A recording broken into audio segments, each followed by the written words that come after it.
समाधान। बोलिए आदिनाथ भगवान की, चिंतामणि पार्श्वनाथ भगवान की, वर्तमान शासननायक भगवान महावीर स्वामी की जय जय जय। संत श्रोमणी आचार्य भगवान विद्यासागर जी महाराज की, परम पूज्य प्रमाणिक संत महामना मुराद प्रमासागर जी महाराज की, परम पूज्य विराट सागर जी महाराज की। भक्तजनों, आज हम मुहाने में बैठे हैं सिद्ध क्षेत्र चूलगिरी बामन गदा जी के, जहां गुरुदेव को सौभाग्य प्राप्त हो रहा है अपना वर्षा योग 2019 को करने का। मैं आज पुनः सरलम वाटिका के इस भव्य प्रांगण से आप सबको गुरुदेव के श्री चरण से जोड़ूं, जो आचार्य भगवान विद्यासागर जी महाराज के परम प्रभाव शिष्य के रूप में गुणायतन प्रणेता, भावना योग प्रवर्तक एवं संप्रेरक समण के रूप में विश्वविख्यात हैं। उनके श्री चरणों से जुड़ने के पूर्व में आपका वंदन अभिनंदन करता हुआ आपके गुरुदेव से संबद्ध कर रहा हूं। मेरे साथ उच्चारें, नमोस्तु हरश्री, नमोस्तु हरश्री, नमोस्तु हरश्री। इस कार्यक्रम को प्रारंभ करूं उसके पूर्व गुरुदेव के आह्वान पर, गुरुदेव की प्रेरणा पर जीव रक्षार्थ, गौवंश के रक्षार्थ बांग्लादेश की सीमा में उन्हें सुरक्षा संरक्षण प्रदान करने के लिए गुरुदेव के भक्तजनों ने अपनी उनकी प्रेरणा को स्वीकार करके निरंतर दान राशि घोषित करवाई है। आज भी बहुत सारे भक्तजनों के नाम मुझ तक आए हैं, मैं उनका नाम उच्चारित कर रहा हूं। आपकी तालियां अनवरत बजनी चाहिए, लगातार उनका सम्मान, उनकी उदारता का सम्मान हमें करना है। 4,08,000 रुपए की राशि इम्फाल महिला समाज की ओर से संप्रेषित की गई है। बहुत बहुत साधुवाद। इसमें कुछ नाम मैं पुकार रहा हूं। 30,000 रुपया श्रीमती शांति देवी पुत्र विजय अमित पाटनी इम्फाल। 25,000 रुपये श्रीमती सरिता देवी विजय कुमार पाट शेठी इम्फाल। 25,000 रुपये श्रीमती तारा देवी अशोक जी पाटनी, मनीषा देवी सुरेश जी पाटनी इम्फाल।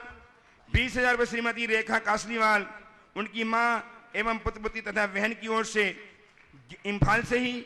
11,000 रुपये श्रीमती सोहनी देवी ताराधन जी पहाड़िया इम्फाल। 11,000 रुपये श्रीमती बादामी देवी ताराधन जी पहाड़िया इम्फाल। और 2,88,000 रुपये की राशि महिला समाज की 4,08,000 में है। बहुत बहुत साधुवाद। साथ ही आज श्री जेके मसाला कोलकाता अनंत मुनिभक्त गुरुदेव के ट्रस्टी गुणायतन जयकुमार सुलोचना जी जैन, जेके मसाला ट्रस्टी गुणायतन कोलकाता से 51,000 की राशि प्रदान की है। तालियां बजाएं, अभिनंदन करें। 11,000 रुपये श्रीमती इंदिरा देवी अग्रवाल कोलकाता। 21,000 रुपये श्री भूपेन्द्र जी जैन बरेली मध्य प्रदेश। 11,000 रुपये श्री पवन कोठारी भीलवाड़ा। 21,000 रुपये श्रीमती शांति देवी जैन कोटा। 11,000 रुपये श्री राजेश जी शुभ्रा जी जैन सम्यक और दृष्टि पुत्री की भावना को लेकर प्रदान किए। बहुत बहुत कार्यक्रमाधिकारी अलीराजपुर। 11,000 रुपये श्री गुलजाई लाल जी आशीष जैन सिद्धवरकूट ट्रस्टी गुणायतन। 11,000 रुपये श्रीमती पुष्पा जी गंगवाल इंदौर। इन्होंने संप्रेषित करके जीव रक्षा के लिए एक महत् कार्य किया है। अतः सभी बहुत बहुत साधुवाद के पात्र हैं। जिन्होंने घोषणा कर दी है और राशि जमा करने में दिक्कत हो रही है, उनके लिए मैं 2 बैंक के खाते नंबर आपको सुना रहा हूं। उन्हें लिख लें, नोट कर लें और राशि वहां संप्रेषित करके पुण्य को तुरंत फलदायी बनाएं। लिखें, bank of Baroda 186000000795। IFSC number code है BARBOHABIBG। दूसरा ICICI बैंक का खाता नंबर बोल रहा हूं, उसे नोट करें 059001000460। इसका IFSC नंबर है ICIC000590। इन 2 बैंकों में एक बैंक और ले लीजिए, SBI बैंक में भोपाल में ही शाखाएं हैं सारी, उनमें आप जमा कर सकते हैं। सारे नाम सारे नंबर दरअसल महासंघ की वेबसाइट में है, प्रमाणिक ऐप में भी हैं, आप उसमें भी खोज सकते हैं और पट्टी में भी चल रहे हैं। अतः अब मैं और भी नंबर बोलने की आवश्यकता महसूस नहीं कर रहा हूं। अब मैं आप सबको गुरुदेव के श्री चरण से जोड़ रहा हूं संकट समाधान के माध्यम से। कुछ प्रश्न गुरुदेव ऑनलाइन के माध्यम से महाराज श्री पहले बोला बीच में कर लूंगा। हमारे बीच में आज अनन्य मुनि भक्त श्रीमान संतोष जी जैन, सुमन जी जैन बिलहरा वाले उपस्थित हैं गुरुदेव के चरणों में अपनी भक्ति अर्पित करने के लिए। वे अपने स्थान में खड़े होकर प्रश्न प्रस्तुत करें, समाधान प्राप्त करें। ट्रस्टी गुणायतन और तैयार रहें अर्पित जी, उनके पुत्र अर्पित जी रिया जी के संग। नमोस्तु गुरुदेव, नमोस्तु गुरुदेव, कोटि से नमोस्तु, नमोस्तु गुरुदेव। सागर समाज की ओर से, बिलहरा परिवार की ओर से कोटि से नमोस्तु, नमोस्तु। महाराज श्री प्रश्न शंका यह है कि जैसे चम्मच है, वो चमचे जिस बर्तन में रहती है उसी बर्तन को खाली करती है, तो महाराज श्री हम ऐसा क्या करें? हम जिसके ऊपर विश्वास करते हैं वो हमें ही बाद में उससे हमें समझ में आता है हमें विश्वासघात कर रहा है, तो ऐसा क्या करें कि हम बहुत अच्छी बात है।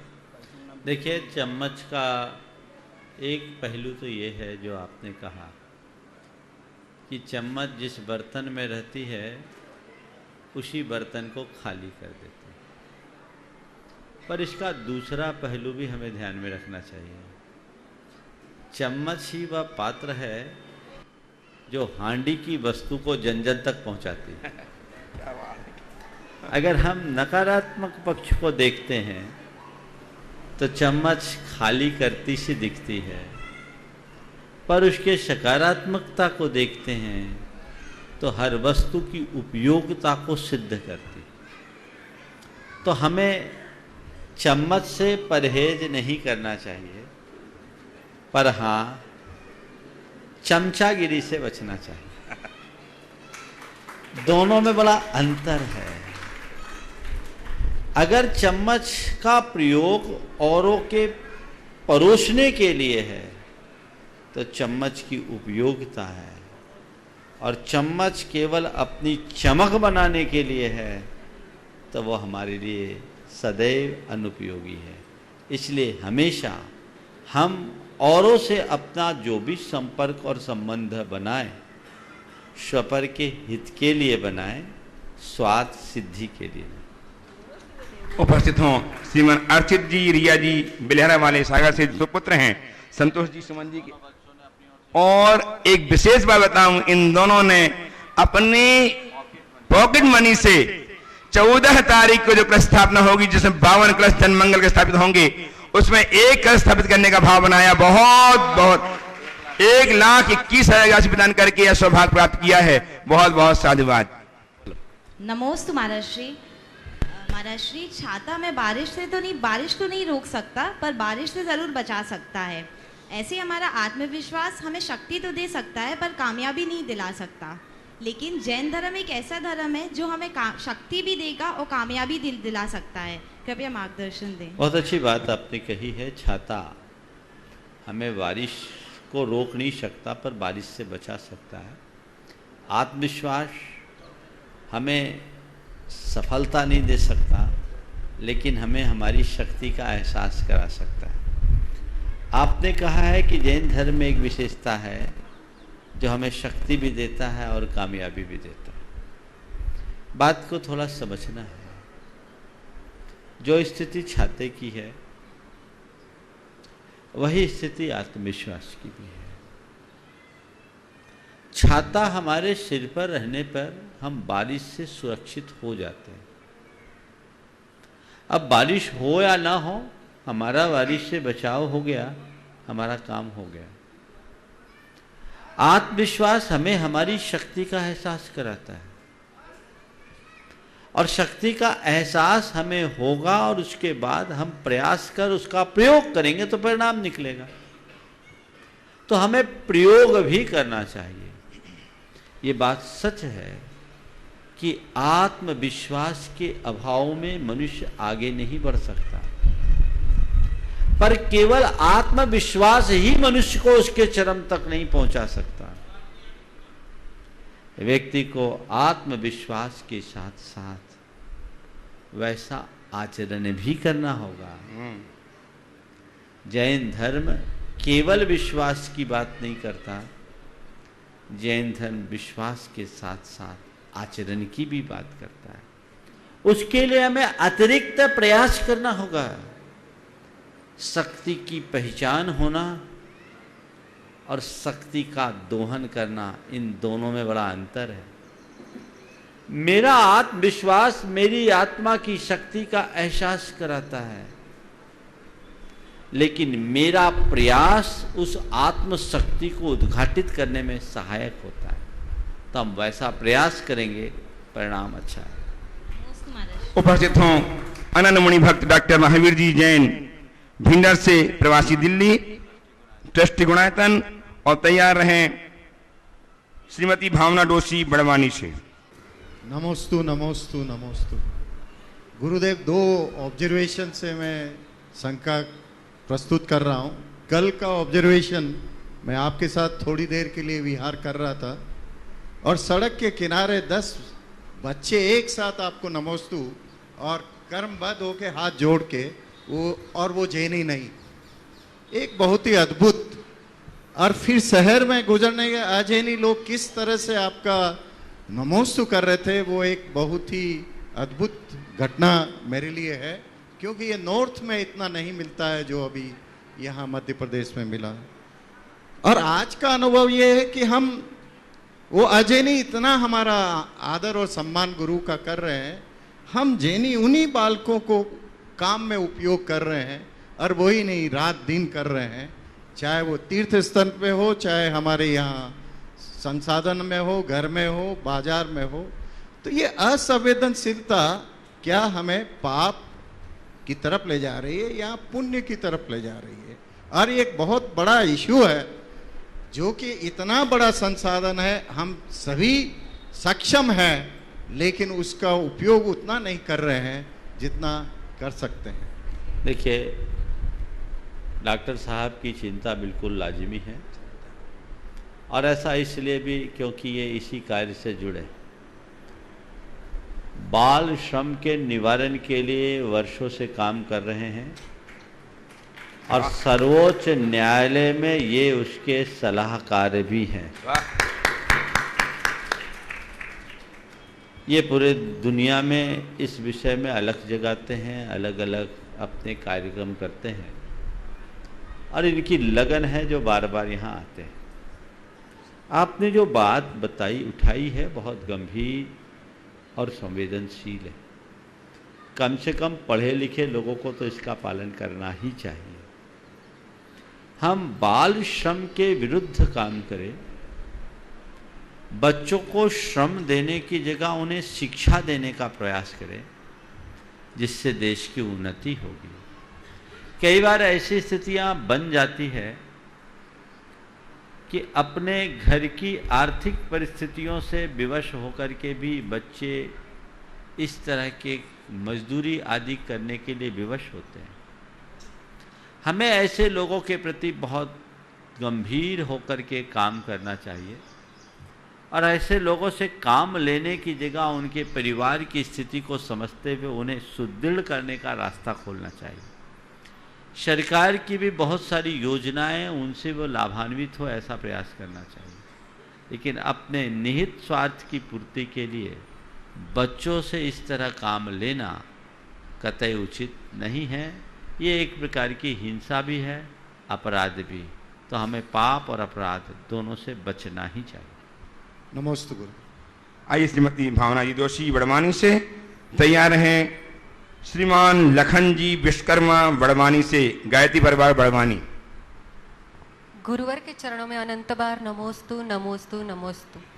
हे गुरुवर, हम परीक्षा संसार की करनी चाहिए, प्रतीक्षा परमात्मा की और समीक्षा अपनी। पर हम परीक्षा परमात्मा की करते हैं, प्रतीक्षा सुख की करते हैं और समीक्षा दूसरों की करते हैं। ऐसा क्यों गुरुवर? बहुत अच्छा वाक्य आपने कहा।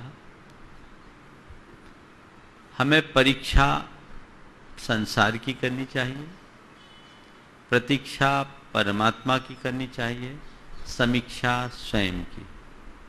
आपने कहा हम लोग उल्टा करते हैं, परीक्षा परमात्मा की करते हैं। समीक्षा औरों की करते हैं और प्रतीक्षा सुख की करते हैं। ये उल्टी गंगा बहाने वाली बात है। जो व्यक्ति इस धारा में चलेगा वो सुख की कितनी भी प्रतीक्षा करे, सुख उसके निकट नहीं आएगा। और जो पहले वाक्य कहा गया, अगर उस धारा में मनुष्य चलता है तो वो कभी सुख से वंचित नहीं होगा। हमें अपने जीवन को सही धारा में आगे बढ़ाने का उपक्रम करना चाहिए, जिससे हम कहीं भटक ना पाए और अपने जीवन को अपने लक्ष्य से जोड़ सकें। बिल्कुल यथार्थ है, संसार की परीक्षा करोगे तभी संसार में सफलीभूत होगे। और परीक्षा भी बहुत सावधानी से होनी चाहिए। ऊपर ऊपर से परीक्षा लेने में लोग विफल हो जाते हैं। परमात्मा की क्या परीक्षा लेना, हमें तो परमात्मा के शरणागत होना है और जीवन की परीक्षा में सफलीभूत होना है। और रहा सवाल समीक्षा, जो व्यक्ति रोज आत्म समीक्षा करता है वही अपने जीवन की उन्नति कर सकता है। और जो व्यक्ति इस तरीके से जीता है, सुख सदैव उसके लिए प्रतीक्षारत रहता है, उसे कुछ कहने की जरूरत नहीं। आइए श्रीमान लखन जी विश्वकर्मा गायत्री परिवार बड़वानी से तैयार हैं श्रीमती नीना जी गोधा बड़वानी से। प्रणाम गुरुदेव। पुनः बड़वानी नगर आगमन पर आपका गायत्री परिवार द्वारा स्वागत वंदन। ये हमारा सौभाग्य है कि आप हमारी इस पावन धरा पर पुनः पधारे, यह हमारा सौभाग्य है। गुरुदेव, प्रश्न यह है कि यज्ञ और जप के दौरान मंत्रों का वेदोक्त ध्वनि ताल लय में गाकर उच्चारण करना बेहतर है या डायरेक्ट साधारण पढ़ने जैसा उच्चारण बेहतर है? देखिए, मंत्रों का अपना एक विज्ञान है और उनके उच्चारण का अपना एक तरीका है। मंत्र क्या है पहले इसे हम समझें। जो हमारी आत्मा की रक्षा करे, जो हमारे मन की रक्षा करे, जो हमें पाप से बचाए, वो मंत्र है। और ये क्या है? हमारी आस्था से अनुबद्ध अक्षर ब्रह्म है। जब हम मंत्रोच्चार करते हैं उससे हमारी भाव विशुद्धि होती है, उसका हमें लाभ मिलता ही है, पर इसका ध्वनि वैज्ञानिक प्रभाव बहुत ज्यादा होता है। प्रायः हमारे सारे मंत्र संस्कृत भाषा में निबद्ध है और संस्कृत भाषा में हर वर्ण और अक्षर के उच्चारण के अपने स्थान हैं। उन्हें उसी तरीके से उच्चारित करना चाहिए। और जब हम उस तरीके से उच्चारित करते हैं तो उसका जो ध्वनि उससे उत्पन्न होती है वो अलग होती है। और जिस तरह से ध्वनि उत्पन्न होगी उससे उत्पन्न होने वाली, प्रस्फुटित होने वाली ऊर्जा का प्रभाव भी उतना ही है। तो हमें जो मूल मंत्र है उनको अपने परंपरागत रीति से ही उच्चारित करना चाहिए। मंत्र को अगर हम गाने लगेंगे तो गीत बन जाएगा, मंत्र नहीं। आजकल लोग चलन में ऐसा ले लिए हैं, लेकिन मुझे कम समझ में आता है। अगर उसका पूर्ण प्रभाव आप अनुभव में लेना चाहते हैं तो उसे अच्छे तरीके से समझ। आइए श्रीमती नीना जी गोधा बड़वानी से तैयार हैं। आज उपस्थित हैं यहाँ अपने स्वभाव को संबोधित कर रहे हैं श्रीमान नानेश जी चौधरी, प्रदेश कांग्रेस सचिव राजपुर बड़वानी से। इनका अभिनंदन करें तालियां बजा करके और ये अपनी जिज्ञासा प्रस्तुत करके समाधान प्राप्त करेंगे। बड़वानी को बड़भागी नाम की उपमा को सार्थकता प्रदान करने वाले गुरुवर को नमोस्तु नमोस्तु नमोस्तु। महाराज श्री, जीवन के सभी क्षेत्रों में होड़ लगी हुई है, सभी एक दूसरे को पछाड़ कर आगे निकलने की कोशिश में है।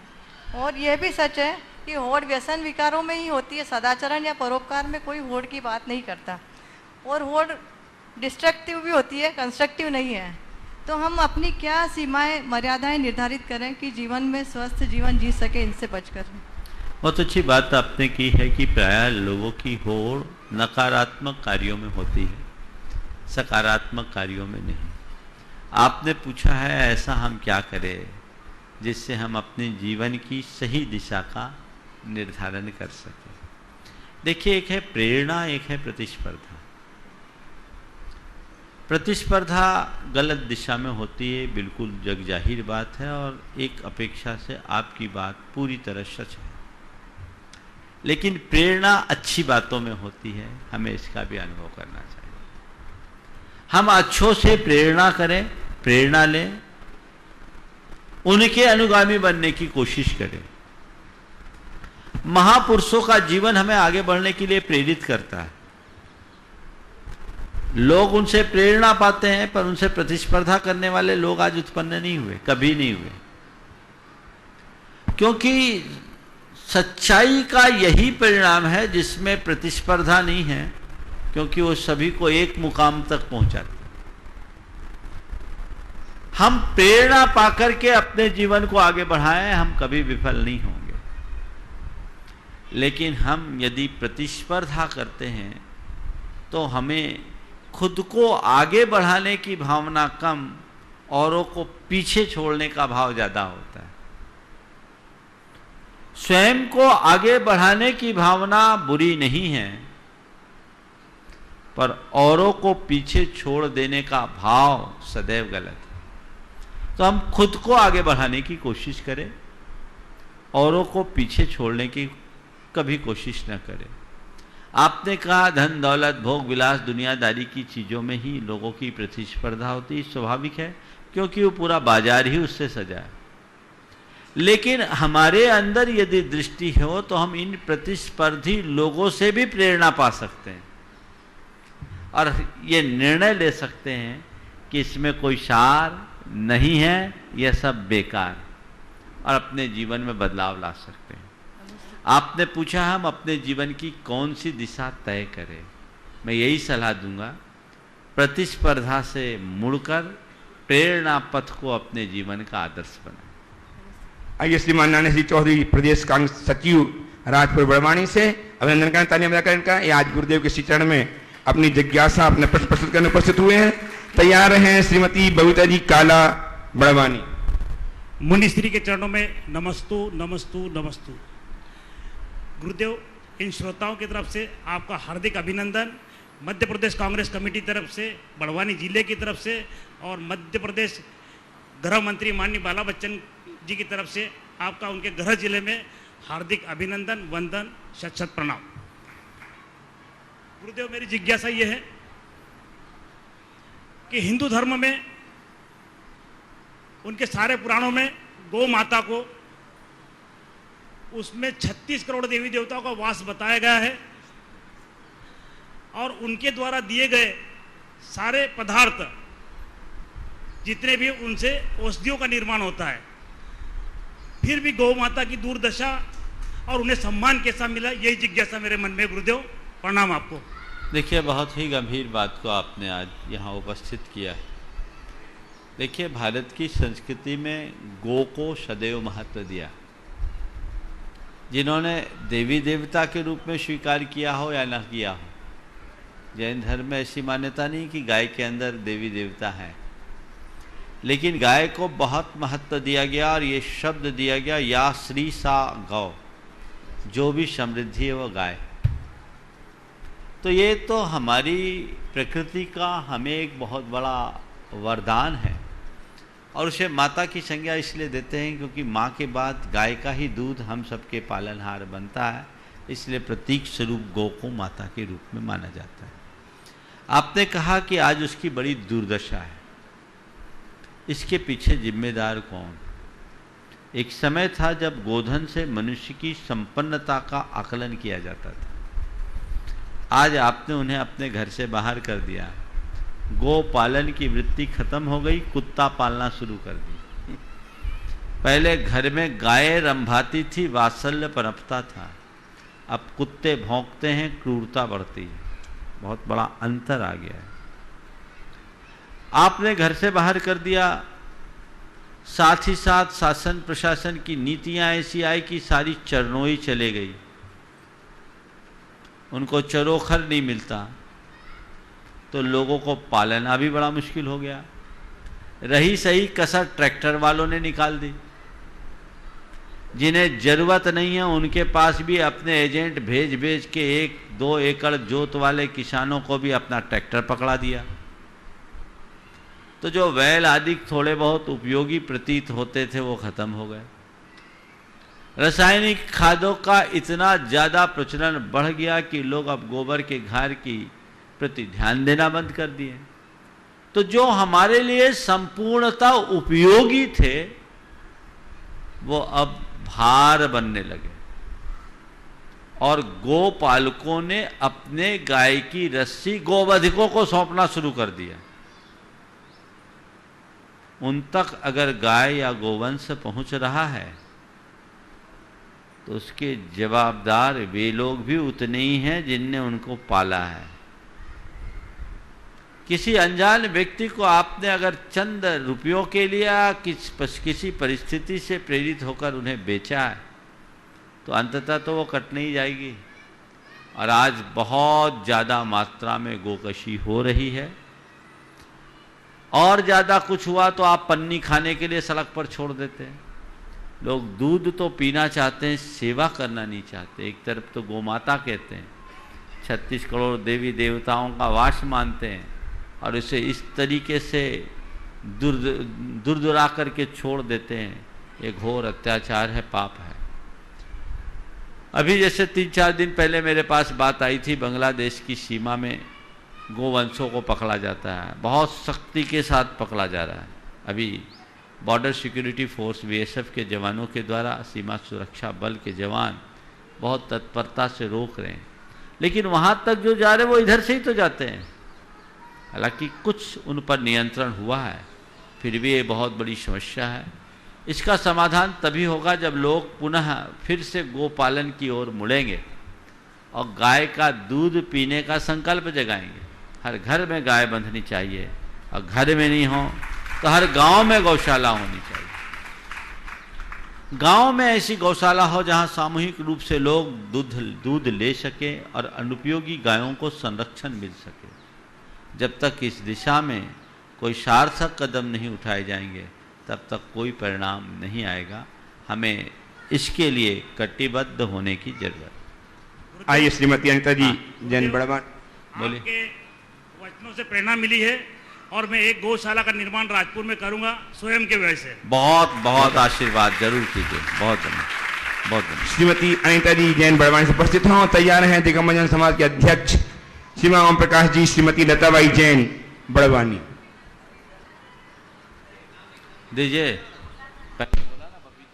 हाँ बबीता जी उपस्थित हों। नमोस्तु गुरुदेव, नमोस्तु नमोस्तु। मेरा प्रश्न है कि गुरुओं की कृतज्ञता हमें किस प्रकार प्रकट करना चाहिए?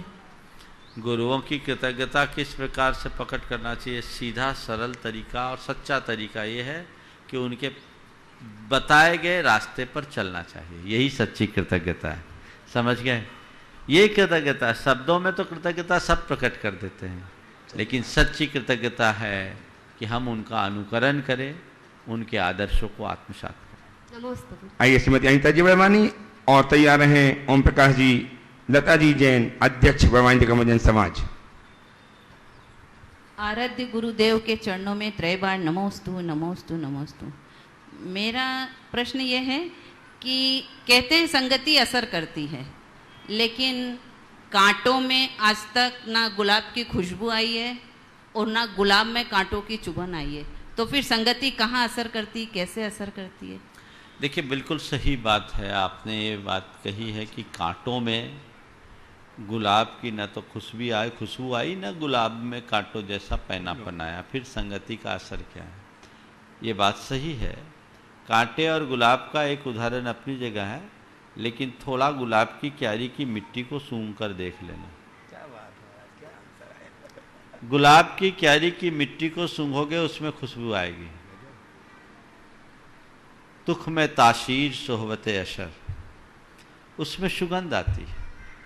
लेकिन गुलाब और कांटे का जहाँ तक सवाल है, वो हमारे लिए एक बहुत बड़ा संदेश देता है कि सामान्य लोग संगति से प्रभावित होते हैं, पर महापुरुष संगति से बिल्कुल अप्रभावित रहते हैं। वो गुलाब की तरह कांटों के मध्य रहने के बाद भी खिले रहते हैं। अपने आप को उस लायक बनाओ, कांटों के बीच रहूं तो भी खिले रहूं। ये प्रेरणा है। ये दिशा यदि मनुष्य ने पाली तो वो अपने जीवन को एक नई ऊंचाई दे सकता है, ऐसी भावना जगा। नमोस्तु गुरु। आइए श्रीमान ओम प्रकाश जी, श्रीमती लताबाई जी जैन बड़वानी से अध्यक्ष दिग्विजय समाज, और तैयार हैं अंतिम जी काला बड़वानी। जय जय गुरुदेव। 12 भावनाओं के चिंतन करने से क्या फल मिलता है? 12 भावनाओं का चिंतन करने का फल आपने पूछा है। जो 12 भावनाओं का चिंतन करते हैं वो 12 मास आनंद में रहते हैं। समझ गए? अपने जीवन को आनंदमय बनाना है, हर पल जीवन को रसमय बनाना है, जीवन में क्षमता, शांति, सकारात्मकता लानी है, तो 12 भावनाओं का चिंतन करें। नमोस्तु गुरुवर। नमोस्तु नमोस्तु नमोस्तु। कर्तव्य का ज्यादा महत्व है या धर्म का? यदि जीवन में ऐसा मौका आए तो कर्तव्य को चुनना है या धर्म को, तो हमें क्या करना चाहिए? कर्तव्य को भी हमें अपना धर्म मान लेना चाहिए। यदि हम धार्मिक कार्यों के पीछे अपने कर्तव्य से विमुख होते हैं और उससे घर परिवार की व्यवस्थाएं खराब होती हैं, तो हमें चाहिए कि कर्तव्य को अपना धर्म मान करके स्वीकार लें और शांति से अपना रास्ता प्रशस्त करें। उपस्थित हो अदिति गौरव जी जैन बड़वानी से, तैयार हैं श्रीमती प्रीति जी गोधा, धर्मेंद्र जी गोधा बड़वानी, जो बड़े भैया हैं राजेश जी गोधा के, जिनका यह सरलम पैलेस भवन है, यह अपने स्थान में खड़े होंगे और हम उनका वंदन करेंगे, अभिनंदन करेंगे तालियां बजा करके। नाम बोलो। प्रीति, आइए अदिति गौरव नहीं, प्रीति जी गोधा उपस्थित हो, श्रीमती धर्मेंद्र जी गोधा, भाभी राजेश जी गोधा बड़वानी, जिनके सरलम पैलेस में गुरुदेव के आज चरण पड़े हुए हैं। पूरा परिवार अपने स्थान में खड़े होकर गुरुदेव की वंदना करें, आशीर्वाद प्राप्त करें। इनके जीवन की आज के धन्य दिवस है। महाराज श्री के चरणों में पूरे परिवार की तरफ से नमोस्तु नमोस्तु नमोस्तु। सफलता भी फीकी लगती है यदि कोई बधाई देने वाला नहीं हो। सफलता भी फीकी लगती है यदि कोई बधाई देने वाला नहीं हो, और विफलता भी सुंदर लगती है जब आपके साथ कोई अपना खड़ा हो। ना दूर रहने से रिश्ते टूट जाते हैं और न पास रहने से रिश्ते जुड़ जाते हैं। यह एहसास है कच्चे धागों का। तो महाराज जी, रिश्तों के साथ जीवन को स्वर्ग कैसे बनाया जाए? रिश्तों के साथ जीवन को स्वर्ग कैसे बनाए, बहुत सुंदर वाक्य आपने कहा कि सफलता भी अखरती है जब कोई प्रशंसक न मिले, और विफलता में भी सुख लगता है जब कोई हमारे लिए हमदर्दी दिखाना शुरू कर दे। आपने कहा दूर रहने के बाद भी रिश्ते टूटते नहीं और पास होने से भी रिश्ते जुड़ते नहीं। हम अपने रिश्तों की मधुरता को किस भांति बनाएं? देखिए, बात बिल्कुल सही है। रिश्तों का संबंध भावों से है, दूरियों से नहीं।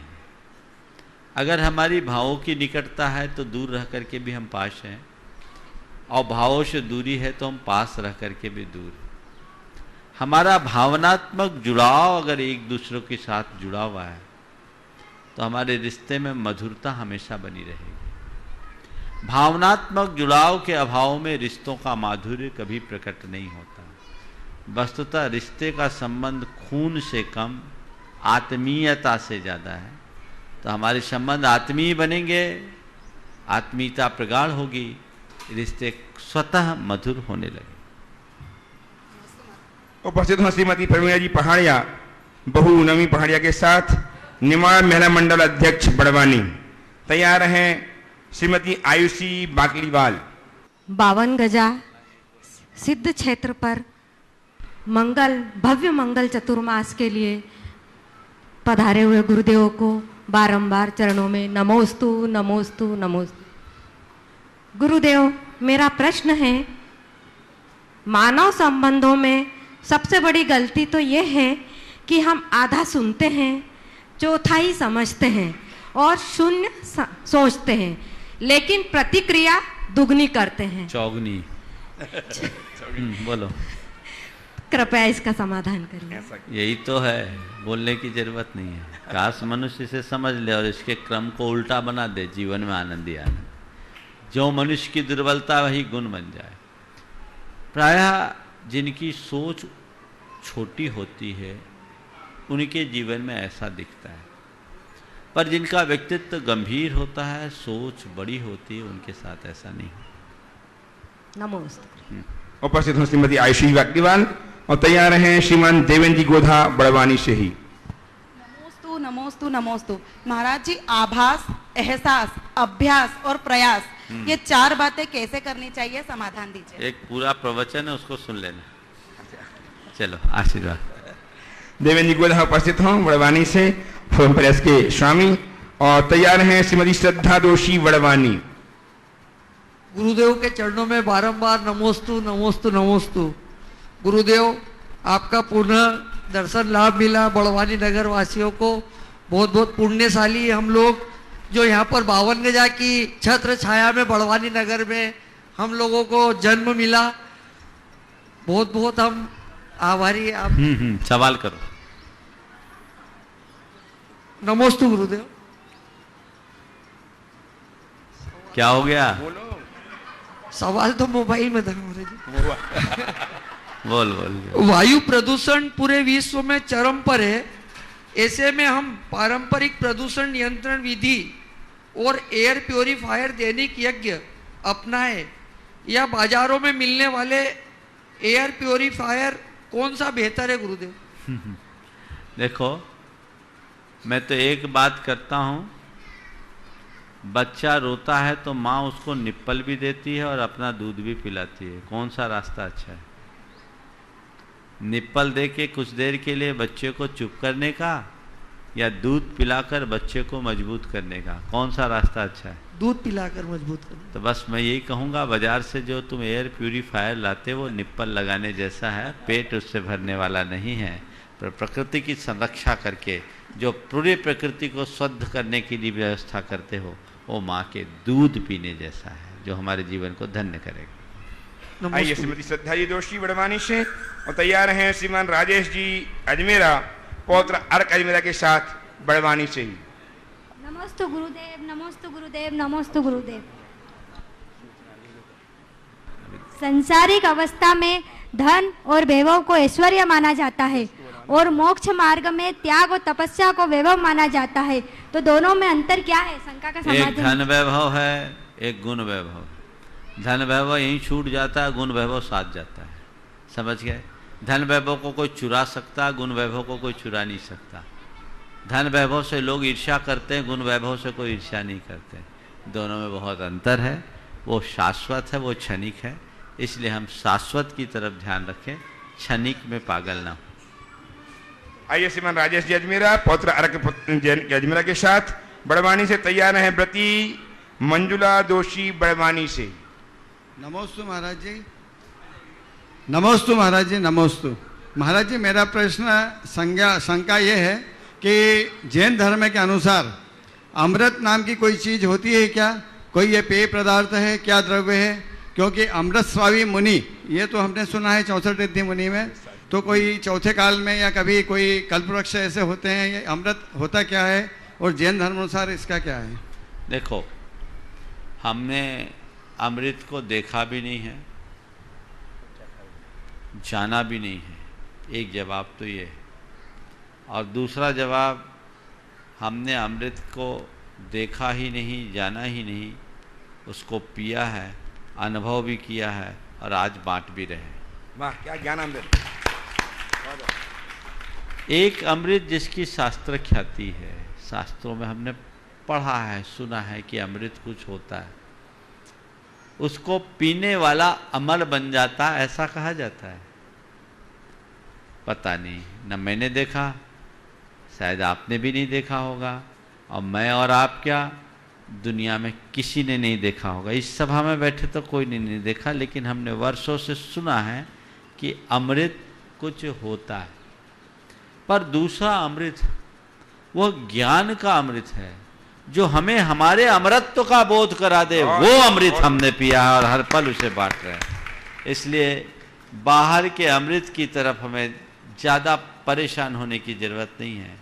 अपने भीतर के उस अमर तत्व को पहचानने की जरूरत है, उसे जानने की जरूरत है। एक बार जान लिया, अमर हो गए, समझ गए। तो हमने उस अमृत को पिया है, चखा है। हमारे गुरुदेव ने हमें वो अमृत पान कराया है और कहा है, जो आए दिल खोल करके बांटो, सबको पिलाओ। आज भी जो आता है उसे पिलाते हैं, जिसकी जिसकी इच्छा है जी भर करके अमृत पियो। अजय पौत्र अर्क अजमेरा और तैयार हैं व्रती बहन मंजुला जोशी बड़वानी से। नमस्ते महाराज जी, मेरा प्रश्न यह है कि हम भारत को स्वच्छ रखना तो सीख गए, लेकिन मंदिर को स्वच्छ क्यों नहीं रखते? किसको स्वच्छ रखना? भारत। अच्छा, भारत को स्वच्छ रखना तो सीख गए, मंदिर को स्वच्छ रखना क्यों नहीं सीखे? मुझे तो लगता है अपनी सारी गंदगी लोग मंदिर में छोड़ने जाते हैं, इसलिए मंदिर गंदी कर देते। नहीं, हमें बिल्कुल ध्यान रखना चाहिए। इस छोटे से बच्चे ने एक बहुत बड़ा प्रश्न समाज के सामने उपस्थित किया, एक संदेश है। मंदिर की स्वच्छता और पवित्रता का ध्यान आपको खुद रखना चाहिए। खासकर जब आप मंदिर में द्रव्य सामग्री चढ़ाते हैं और उसमें चावल बिखेरते हैं जो आपके पाँवों से रौंदे जाते हैं, इसका विचार और विवेक प्रत्येक व्यक्ति को होना चाहिए। बड़े इत्मीनान से द्रव्य चढ़ाना चाहिए, एक कण भी नीचे न गिरे इसका ध्यान रखना चाहिए और इसकी स्वच्छता का ध्यान रखना चाहिए, क्योंकि जहाँ स्वच्छता है वहीं रिद्धि सिद्धि है, गंदगी से रिद्धि सिद्धि समाप्त होती है। आइए वृद्धि बहन मंजुला जी जोशी बड़वानी से तैयार रहें अच्छे अच्छे प्रश्न करके हमारे जीवन को नई राह दिखाने में कारण बनने वाले श्रीमान प्रोफेसर यश जी शेट्टी अपने गृहनगर बड़वानी में ही। गुरुदेव के चरणों में शत शत नमन, मेरे परिवार की तरफ से भी शत नमन। गुरुदेव, यह मन इंद्रिय विषयों का दास है और उसके इशारों पर दौड़ता रहता है और नाचता रहता है। हम ऐसा क्या करें कि मृत्यु आने से पहले हम अपना जीवन सुधार सकें और जीवन की इस विषय इंद्रियों की रोक को रोक सकें और मानव जीवन को व्यर्थ न कर जाए और उसको सफल बना सकें। देखिए, इंद्रिय विषयों की लालसा को कम करने के लिए अपने मन को मोड़ने की जरूरत है, और मन को मोड़ने का दो उपाय है, एक ज्ञान है, एक वैराग्य है। ज्ञान से मन को समझाया जाता है और वैराग्य से आसक्ति को मिटाया जाता है। तो हम ज्ञान और वैराग्य का आश्रय लें, सदैव वस्तु के स्वरूप का चिंतन करें, अपने ज्ञान को पुष्ट करें, संसार शरीर और भोगों की असारता को पहचानते हुए वैराग्य धारण करें, हमारा जीवन तभी सुखी हो। आइए श्रीमान यश जी शेट्टी, प्रोफेसर यश जी शेट्टी बड़वानी से, जिन्हें आज सौभाग्य प्राप्त हुआ है गुरुदेव का आहार कराने का, तालियां बजाकर इनकी सौभाग्य की सराहना करें। और तैयार हैं श्रीमती बिंदु जी काला बड़वानी से ही। नमोस्तु नमोस्तु महाराज श्री, नमोस्तु नमोस्तु नमोस्तु महाराज श्री। पूरी जिंदगी इत्र लगा लगा कर बिताई, पूरी जिंदगी इत्र लगा लगा कर बिताई, मौत हो गई फिर भी राख से सुगंध न आई। महाराज, मौत हो गई, मौत हो गई फिर भी राख से सुगंध न आई। महाराज श्री, जीते जी पोशाक से सुगंध लाने के इत्र तो कई मौजूद है, जीते जी पोशाक से इत्र की सुगंध लाने के इत्र तो कई मौजूद है, पर मरते ही राख से सुगंध लाने का इत्र का वजूद क्या? बहुत सुंदर, उसका एक बहुत सुंदर इत्र है, वो है हमारा चरित्र है। चरित्र जिस मनुष्य के जीवन में चरित्र जुड़ जाता है, मरणोपरांत उसकी राख भी पवित्र हो जाती है और श्रद्धा से भरकर लोग उसे अपने माथे से लगा लेते हैं। बहुत सही बात की। पूरा जीवन इत्र लगाने के बाद भी मौत के बाद राख में सुगंध नहीं होती। आपने पूछा है कि हमारे जीवन में ऐसा कौन सा इत्र है जो हमारे राख में भी इत्र जैसी सुगंधी दे, तो एक ही इत्र है, वह है चरित्र।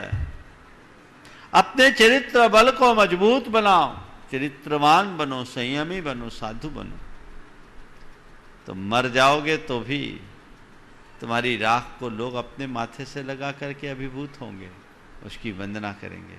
मनुष्य की चरित्र की सुगंध इस दुनिया से चले जाने के बाद भी बनी रहती है। विषय अपना।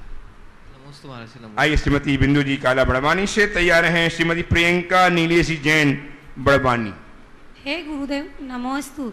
गुरुदेव, लोग कहते हैं कि आत्मा ही परमात्मा है और वही लोग कहते हैं कि ईश्वर एक है, तो ईश्वर एक है तो ईश्वर है कि तो आत्मा में कैसे आ सकते हैं? आत्मा तो अनेक होती है, क्या आत्मा परमात्मा कैसे बन सकती है? देखिए, बड़ा दार्शनिक सवाल है और विभिन्न दर्शनों में आत्मा के स्वरूप को लेकर अलग अलग अवधारणाएं। एक दर्शन ऐसा है जो एक ही सर्वव्यापी ईश्वर पर विश्वास करता है और ये मानता है कि हम सब एक ही ईश्वर की संतान हैं जैन दर्शन कहता है नहीं, अप्पा सो परमप्पा, हर आत्मा की अपनी स्वतंत्र सत्ता है, सब अपने आप में परिपूर्ण है। आत्मा और परमात्मा में बस इतना ही अंतर है जितना कि धान और चावल में। धान में आवरण है, उसे बोने पर अंकुर फूटता है। चावल निरावरण है, वो उससे बोने पर अंकुरित नहीं होता। आत्मा में राग देश का आवरण चढ़ा है, वो जन्म मरण के अंकुर से जुड़ा है। परमात्मा उस राग देश के आवरण से रहित है, जन्म मरण के चक्र से मुक्त है। तो आत्मा और परमात्मा में मूल अंतर सविकारता और निर्विकारता का है। जब तक हम में विकार है तब तक हम आत्मा है, और विकार मिट जाने के बाद हम ही परमात्मा है। सन 1984 में गुरुदेव ईश्वरी में चातुर्मास रत थे। 1983 में ईश्वरी में चातुर्मास चल रहा था। संघ में एक मुनिराज की तबीयत थोड़ी खराब थी, उनकी चिकित्सा के लिए एक वैद्यराज जी कोलकाता से आए। वो वेदांत के बड़े ज्ञानी थे। उन्होंने गुरुदेव से कहा कि गुरुदेव, मैं चिकित्सा बाद में करूंगा, पहले अपनी चिकित्सा आपसे कराना चाहता हूं। गुरुदेव ने पूछा, बोलो क्या है? बोले, महाराज एक शंका मुझे वर्षों से सालती है। क्या बात? बोले, महाराज हम सब में एक ही ब्रह्मा के अंश हैं, तो संसार में भेद भिन्नता क्यों? हम सब आप में एक ही ब्रह्म है, तो इस संसार में भेद भिन्नता क्यों? उनने गुरुदेव से प्रश्न करते हुए अपना वाक्य कहा कि हम सब में ब्रह्मा के अंश हैं, तो संसार में भेद भिन्नता क्यों? गुरुदेव ने कहा, पंडित जी अपने वाक्य को संशोधित कर लो, थोड़ा सा संशोधित कर लो, समाधान मिल जाएगा। बोला, गुरुदेव क्या? बोले, आपने पूछा हम सब में ब्रह्मा के अंश हैं, तो संसार में भेद भिन्नता क्यों? मैं कहता हूं हम सब में ब्रह्मा जैसे अंश हैं, इसलिए भेद भिन्नता हो तो कोई बाधा नहीं। चरण पकड़ लिया उनने। बोला, गुरुदेव आपने एक छोटे से शब्द से मेरी 40 वर्ष की शंका को निर्मूल कर दिया। हम में ब्रह्मा के अंश नहीं, ब्रह्मा जैसे अंश हैं। ब्रह्मस्मि, मैं खुद में ब्रह्म हूं, परम ब्रह्म हूं। तत्वतः हर जीव में एक रूपता है, अंतर केवल शक्ति की अभिव्यक्ति का है। यदि इसे हम पहचान ले तो अपने आत्मस्वरूप को परमात्मा तक जोड़ सकते हैं। नमस्ते। श्रीमती प्रियंका नीलेश जी बड़वानी उपस्थित हो, तैयार हैं। श्रीमती बरसा अपूर्व जैन बड़वानी। हे गुरुदेव, नमोस्तु नमोस्तु नमोस्तु। गुरुदेव, समाज में अक्सर यह कहा जाता है कि माँ बाप की बुढ़ापे की लाठी तो बेटा ही होता है, परंतु जब कभी भी वे बूढ़े माँ बाप बीमार होते हैं तो उनकी सेवा बहू ही करती है। इतना ही नहीं, उनकी भोजन की व्यवस्था का ख्याल भी बहू ही रखती है। तो फिर मेरी शंका यह है कि इस हिसाब से माँ बाप की बुढ़ापे की लाठी कौन हुई, बहू या बेटा? कृपया मार्गदर्शन। ये बताओ, बेटे के बिना बहू कहाँ है? बेटा है तब ना बहू आई, बेटे ही नहीं तो बहू कहाँ? समझ गए? इसलिए बेटे में बहू प्रॉक्सी में है। समझ गए? बेटा आया समझ लेना बहू है, बेटा अकेले थोड़ी है। लेकिन ये मान के चलना बिना बेटा के बहू नहीं। आइए श्रीमती वर्षा अपूर्व जैन बड़वानी से। मेरा श्री के चरणों में बारंबार नमोस्तु नमोस्तु नमोस्तु। भरोसा जितना कीमती होता है, धोखा उतना ही महंगा हो जाता है। फूल कितना भी सुंदर हो, तारीफ उसकी खुशबू से होती है। इंसान कितना भी बड़ा हो, कद्र उसके गुणों से होती है। तो हे गुरुवर, मनुष्य की पहचान उसके गुणों से होती है। देखने में आता है कि धन से होती है, ऐसा क्यों? शंका का समाधान कीजिए। गुणों से होने वाली पहचान स्थायी होती है और धन से होने वाली पहचान तात्कालिक होती है। आपके सामने दो व्यक्ति हो, एक धनी हो एक गुणी हो, है ना? हो सकता आप धनी के आगे पीछे घूमो अपना उल्लू सीधा करने के लिए, गुणी को गौन भी कर दो, लेकिन आपके जेहन पर किसका असर पड़ेगा, धनी का या गुणी का? बोलो माइक पे। हाँ, गुणी का ना। तो आप समझ लो जीवन की स्थायी प्रतिष्ठा का आधार धन है या गुण? चलिए। धन वस्त्र भवजनों, बहुत निकट है वह क्षण जबकि गुरुदेव सिद्ध क्षेत्र सूर्यगिरी बाबा गजे जी में प्रवेश कर जाएंगे। दिन होगा गुरुवार का, समय होगा 8 बजे सुबह का, जबकि गुरुदेव भगवान आदिनाथ की वंदना कर रहे होंगे। और 4 जुलाई के बाद 14 जुलाई का दिन जो रविवार का होगा, उस दिन स्थापना होगी वर्षा योग की। गुरुदेव द्वय प्रमाण सागर जी, विराट सागर जी। दोपहर का समय होगा 1:30 बजे और हम कलश स्थापित करके अपने जीवन को धन कर पाएंगे। 11 विशिष्ट कलश स्थापित किए जाने हैं। इनके यदि आप सहभागी बनना चाहते हैं, अपने जीवन को पुण्यांशों से संवर्धित करना चाहते हैं, तो तत्काल समिति के पदाधिकारियों से, जिनके नंबर टीवी में चल रहे हैं, संपर्क करके, अनेक नाम आ चुके हैं, संपर्क करके आप अपना नाम भी आरक्षित कर सकते हैं। साथ ही 52 गजा नाम के अनुरूप शिक्षित 52 गजा में 52 जन मंगल कलश स्थापित किए जाएंगे, जिनके बहुत से नामों की सूचना मेरे पास आ रही है। उनके नाम में उच्चारूंगा और आप भी सहभागी बने, अपने जीवन को धन्य करें।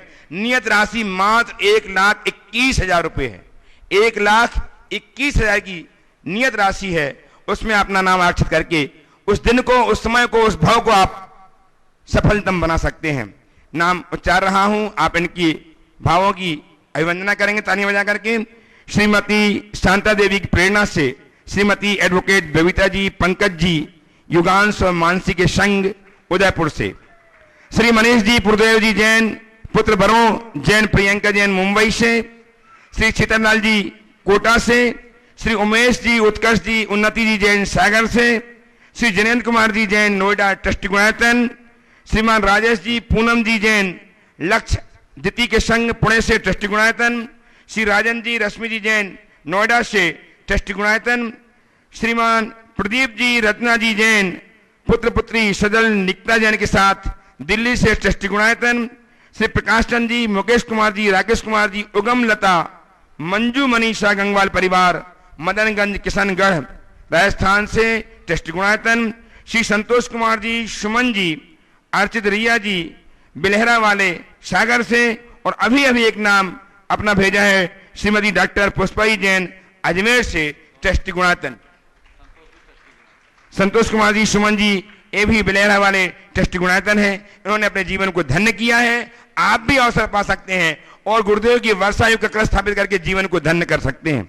आज आने वाला दिन 7 तारीख का दिन आचार्य भगवान विद्यासागर जी महाराज के 52वें दीक्षा वर्षगांठ का दिन है। इस दिन हम गुरुदेव के चरणों में अपनी विनयांजलि अर्पित करें। इस हेतु हम भारत ही नहीं, संपूर्ण विश्व में जो उनके अनुरागी हैं, अनुयायी हैं, उनसे निवेदन कर रहा हूं कि हम सबका ये संकल्प है खरा, भारत का प्रत्येक शहर हो हरा भरा। इस भाव को लेकर हम गुरुदेव के चरणों में विनयांजलि अर्पित कर सकते हैं। हरियाली से अपनी विनयांजलि समर्पित कर सकते हैं। परम पूज्य आचार्य भगवान विद्यासागर जी महाराज की 52वीं दीक्षा वर्षगांठ के अवसर पर अपने गांव में, अपने नगर में, अपने शहर में, अपने निवास स्थान में वृक्षारोपण महोत्सव के रूप में विनयांजलि अर्पित करके जीवन को धन्य करें और गुरुदेव का आशीर्वाद प्राप्त करके इस भारत को हरा भरा बनाने में कारण बने। आज साथ ही एक और सूचना दे रहा हूं कि गुरुदेव के प्रमाणिक ऐप के माध्यम से गुरुदेव की समस्त जानकारी को लेकर एक क्विज आयोजित किया जाता है, जिसके परिणाम पिछले सप्ताह के परिणाम हमें प्राप्त हुए हैं। श्री आयुष जैन दिल्ली, इन्होंने प्रथम स्थान प्राप्त किया है। आपको बताया गया था पहले स्थान, द्वितीय 3 पुरस्कार दिए जाने हैं, जिनमें चांदी की जपमाला, चांदी की डिब्बी और चांदी का एक और पात्र जो है दिया जाना, गंधोदक की डिब्बी दी जानी है। 1, 2, 3 क्रम से हैं। इसमें प्रथम स्थान प्राप्त किया है आयुष जैन दिल्ली से, मयूरी जैन ग्वालियर से और विकास जैन गाजियाबाद से। इन्होंने अपनी विलक्षणता को सिद्ध करके यह इनाम प्राप्त किए हैं और गुरुदेव के चरणों में अपनी भक्ति अर्पित की है। और ये इनाम आपको बताएं, भूपेंद्र जी मोटे रवि जी बढ़ जाते हैं ना, रवि जी मोठे रत्नाम की ओर से ये इनाम आपको दिए जा रहे हैं और इस क्विज प्रमाणिक ऐप के माध्यम से चल रहा है। इसमें आप सहभागिता दर्ज करके प्रमाणिक ऐप खोलें, उसमें कुछ देखें, अपने आंसर भेजें, इनाम पाकर के जीवन को धन्य करें और गुरुदेव के चरणों में अपनी श्रद्धा भक्ति अर्पित करते हुए जीवन को उत्तुंगता प्रदान करें। मैं एक प्रश्न महाश्री एकमात्र प्रश्न ऑनलाइन प्रश्न के माध्यम से श्रीमान कल्पेश जी सुनील जी दोषी अटलांटा अमेरिका से महाश्री आपके चरणों में कोट से वंदन करते हुए जानना चाहते हैं कि गुरुदेव अधिकांशतः या प्रणाम या प्रशंसा उन्हीं की जाती है जिनका समय उत्कर्ष पर होता है, ठीक उसी भांति जैसे चढ़ता सूरज। वहीं दूसरी ओर डूबते सूरज को कोई महत्व नहीं देता, जबकि मानव का उत्तरार्ध अनुभवपूर्ण होता है और वह अनुभव विशालतम हुआ करता है, बहुत ज्ञान को लिया हुआ करता है। तो गुरुदेव डूबते सूरज में चमक कम किंतु अनुभव में ज्यादा होती है, ऐसा क्यों? बात बिल्कुल सही है। लोग उगते सूरज को ज़्यादा नमस्कार करते, डूबते सूरज को नहीं पूछते। जिनका जो जीवन की सफलता की ओर बढ़ते हैं लोग उनके अनुगामी बनते हैं और जिनका डाउनफॉल होता है उन्हें कोई नहीं देखता। लेकिन भारत में एक ऐसी भी परंपरा है, ये पूरे विश्व में इकलौता भारत देश है जहाँ पर डूबते सूरज को भी पूजा जाता है। अगर आप लोगों को पता हो तो बिहार में जो छठ उत्सव होता है उसमें पहला अर्घ डूबते सूरज को दिया जाता है। ये अपने आप में एक बहुत बड़े इतिहास की बात है और इसे हमें समझना चाहिए एक प्रतीक के रूप में। बहुत अच्छा सवाल किया है कि व्यक्ति को ढलान के समय में जीवन अनुभव से भरा होता है, फिर हम उनका उपयोग क्यों नहीं करते। देखिए बात ऐसी है कि उगते सूरज को हम इसलिए उगते सूरज का उत्साहित होकर स्वागत करते हैं कि उससे हमें पूरा दिन देखने को मिलता है। ढलते सूरज के बाद केवल रात आती है और रात का कोई सामना करना नहीं चाहता। हाँ, जो ढल रहा है उनके अनुभवों का लाभ लेकर हम अपने सूरज को ढलने से पहले यदि संभल जाएं तो हम जितने दिन भी उगेंगे जमे रहेंगे अपने प्रकाश और प्रताप के साथ, तो ये हमारे जीवन की सफलता होगी। बंधुओं, आने वाले 7 जुलाई को परम पूज्य गुरुदेव का 52वां मुनि दीक्षा दिवस पूरे विश्व में मनाया जाएगा। 2 वर्ष पूर्व सभी ने उनका संयम स्वर्ण महोत्सव बड़े उत्साह के साथ मनाया। ये हमारा अच्छा सुयोग है कि 52वां मुनि दीक्षा दिवस 52 गजा में भगवान आदिनाथ के चरणों में मनाया जाएगा। आप सब उसमें बढ़ चढ़ करके हिस्सा ले, उत्साहित होकर के ले और जैसा गुरुदेव को विनयाञ्जलि प्रकट करने का एक नायाब तरीका लोगों ने देश को हरा भरा बनाने के लिए किया है, ये भी बहुत प्रशंसनीय है। और आप सबको चाहिए कि इन सब से प्रेरित होकर अपने जीवन को उस दिशा में आगे बढ़ाएं। समय आप सबका हो गया, यहीं पर विराम।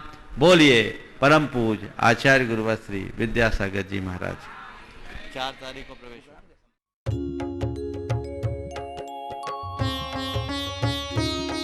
शक का समाधान